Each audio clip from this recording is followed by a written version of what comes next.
Karen from EdibleWildFood.com here, and I'm in a wonderful location with one exception. A busy road down there, and it's rush hour. Chance and I don't mind. We decided to come out, and I'm going to take this opportunity to start this video about bitter dock. This is what it looks like at its early stages of growth. There's another one here. And there's a few more I'm going to show you in just a moment. And here's some more right here. Young ones, a little bit bigger. This is about as long as my hand. And there. So there we go. I'm going to come back to this same location on a regular basis to follow the growth of bitter dock and to talk more about it. But right now, Chance is on a mission. He wants to go home. Already, a different setting altogether. This video I actually started over a year ago. And I forgot about it because life got really busy. And at the end of the summer last year, my husband and I moved to this wonderful location. And look at this at the bottom of my driveway. Elderberries. However, check it out. I get to finish off the video now. Bitter dock, or broadleaf dock, grows obviously in my area. There's more of it down around here. And it's going into seed production, as you can tell. Lots of seeds, up to 60,000 actually, can be produced on one plant. However, before I continue any further, I want to show you its look-alike. It's just a little bit down here.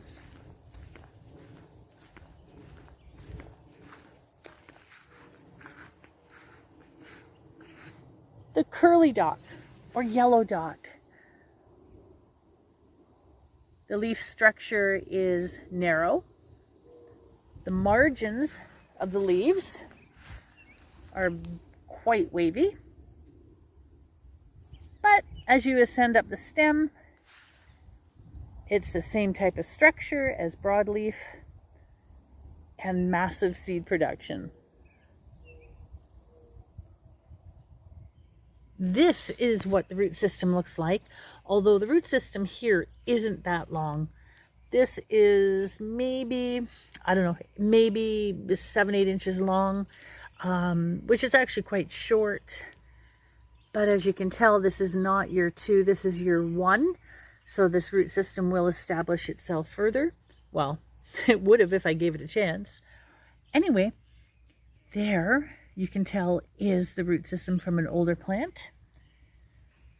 Bellarmine University in Kentucky says that the roots are used in iron deficiency anemia. That says a lot. And it's also used as a blood purifier. It is also used in helping to cleanse the liver. Apparently it's helped with constipation. And, not that I hope anybody would need it, syphilis. What is really, really cool information is that these roots have more bioactive compounds than the leaves. That is incredible. And according to Cabby Digital Library, an extremely credible resource, these roots contain 2 times more quercetin than onions. The best time to harvest these actually is in the springtime, but that's not to say that the year 1 root is also usable, absolutely. And how would you use these? Obviously, a tea. And also, you can take these, chop them up, dry them out, dehydrate them into a powder, and use it in just about anything. Always keep in mind as well, though, that not just the leaves have oxalic acid, but also the roots. So let's not let this go to waste. I'm going to go way back here because I started a transplant garden, and the toothwort was there. I have a pigweed, violets, comfrey, cleavers, got a few other goodies back there. And this is going to be the new home for the bitter dock. And hopefully it'll show back up next year. Before I go inside, I thought I'd share with you first that these leaves have a tart, lemony taste to them. And the younger the leaves, the better they taste. And the older the leaves, the more bitter they become. And of course, the older ones you can actually use to make chips as you would kale. Put them in soup, stews, sautés. And you can actually dehydrate these, which I'm going to do, and powder them and make a seasoning. And you can be creative with that seasoning by making your own dips or anything you desire. So anyways, let's get inside and see what I can do with these. As you can see, I've gathered my leaves and I am soaking them in water for about half hour. The leaves themselves are workable, but it's those margins that you need to soften up first. So with the other bitter dock leaves that I gathered, I just cut them up small and they're in my dehydrator. So in about 4 hours, I can take it and pulverize it and turn it into a powder. This is what's going to be wrapped. What is in there is some feta cheese, rice, vegetables. Of course, I'll have the recipe linked below. And this is a little bit of milk and some egg that I'll put the wraps in. And some panko with parmesan as a batter. And then I'm going to cook them up. So after they have been blanched, the petiole, which goes right up into the main vein, does need to be removed. You're not going to go up too far. You're just going to get a sterilized piece of, or sterilized scissors, and you're just going to take about 1 inch of that and remove it. Once that's gone, the rest of it is workable. First steps first, I have the mixture. I made a cylindrical shape. Now I'm just going to roll it like this.